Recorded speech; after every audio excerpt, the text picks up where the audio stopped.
For the AWS demo, I have already logged into my AWS account using IAM user.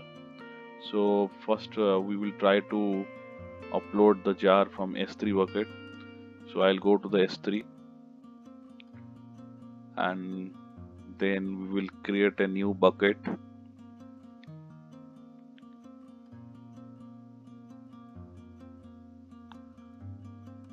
Create bucket and we'll give some name.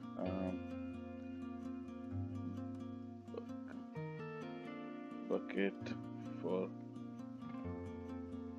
Lambda. Bucket for Lambda test. And it is still pointed to US East 1 region. And then we'll go down.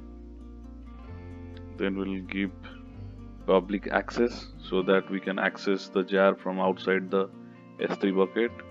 Okay, we have to acknowledge, and I will not do any other configuration, and then we'll create the bucket.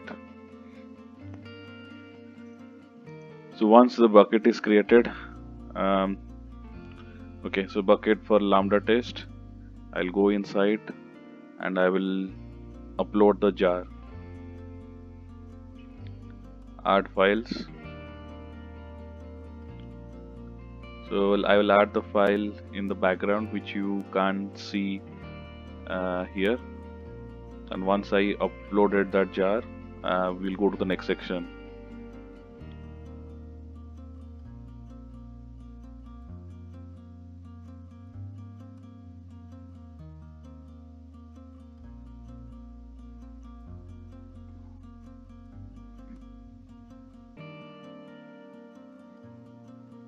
Okay, so I have added the jar which was generated in the target folder, and then I will upload here. It will take some time, so once it is done, we will go to the Lambda section.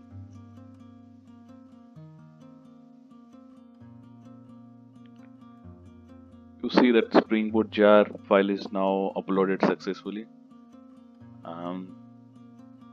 I'll go back to the bucket and then I will click the object jar file, and we need to copy the entire full URL path. So I'll copy here. I copied, and then we'll go to the Lambda section.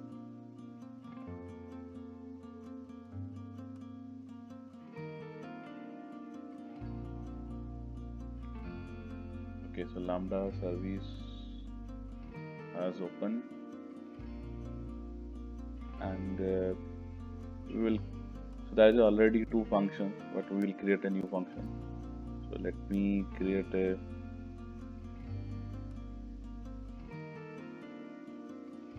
function, and we'll give the function name test employee. Test employee function.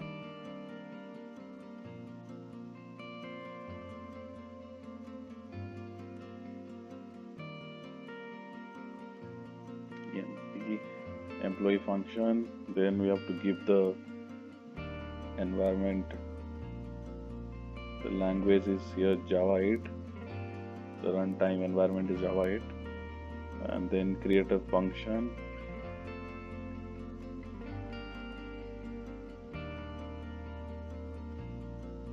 Okay, once the function is created, then need to do some further configuration.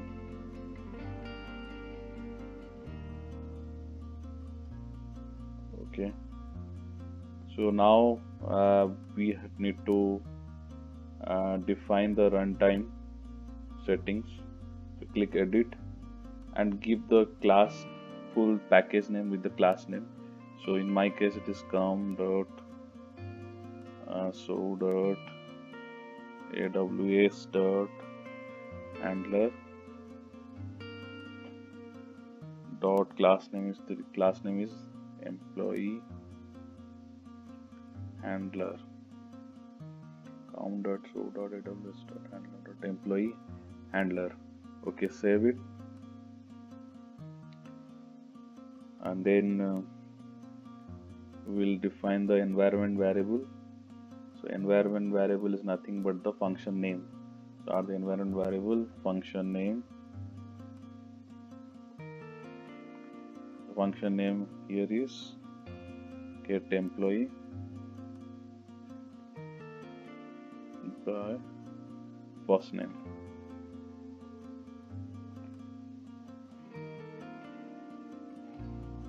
Okay, so we added the function name. Then we have to upload our jar file from the S3 bucket. So we'll provide the full URL path, and then I'll save it.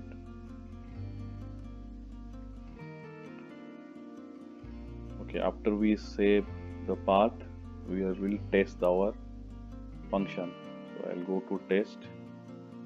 So we'll give some name. Sorry, test. My event name is we'll give test.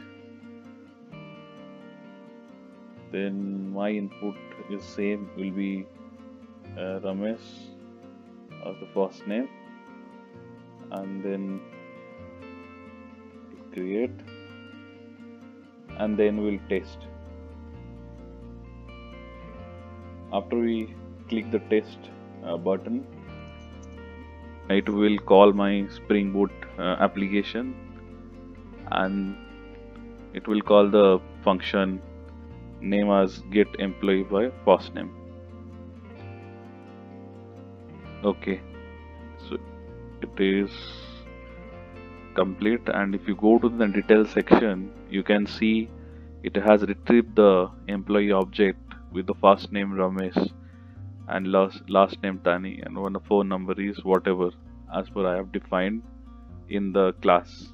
So with this we verified that employee function is working fine. So now we will test the S3 function, where we will add some elements in the S3 bucket, and we'll see if it is working or not through CloudWatch logs. Okay, so for that again I'll go to S3. Okay, so we have already uploaded the jar, so I'll try to create another function for which we'll test the S3 event. So we'll give the name as S3 function test. Runtime environment again Java.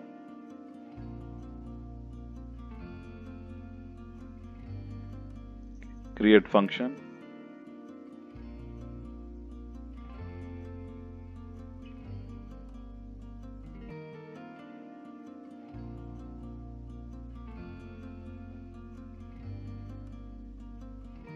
Okay, function is created.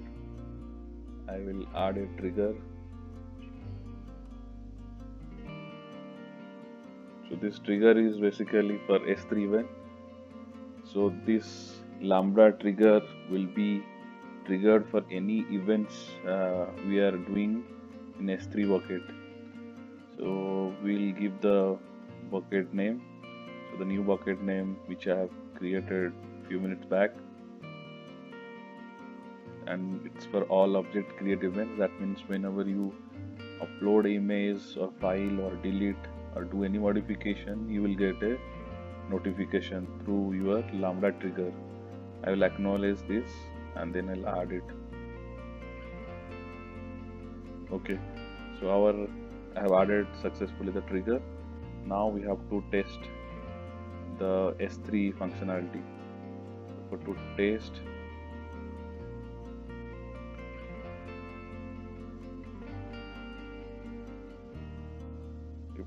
test S3, and you need to provide some sample JSON value.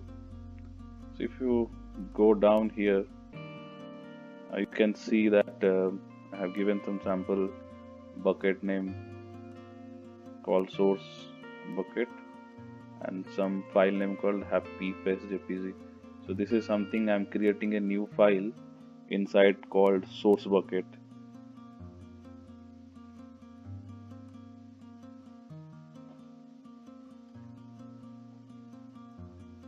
Okay, create it and then test it.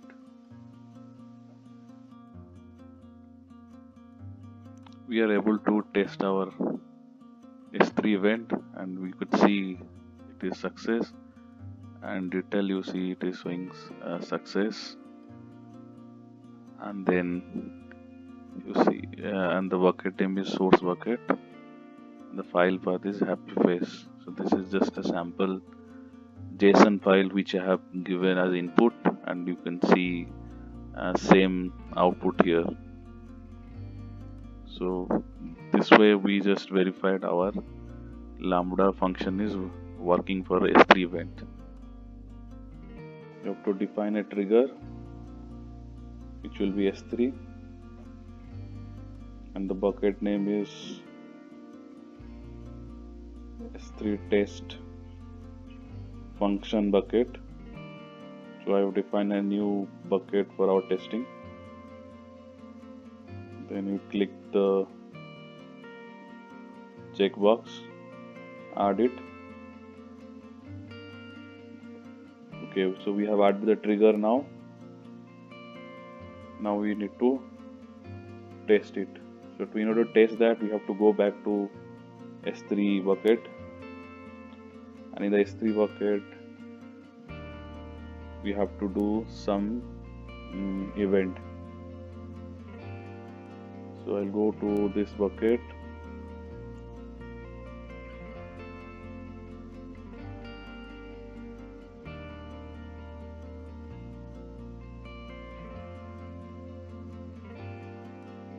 and we'll upload some image. I'll add the file, so you will not able to see the file. So file name is screenshot2.png. I'll upload it, and it will take few seconds to upload. Once it is done, you will go back to the Lambda service and we'll look for the CloudWatch logs. We'll go back to Lambda.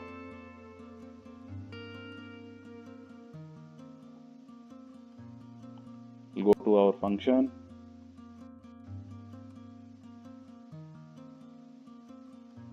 Go to monitoring section, click it and view logs in CloudWatch. So it will open another web page, and we will go to the log section.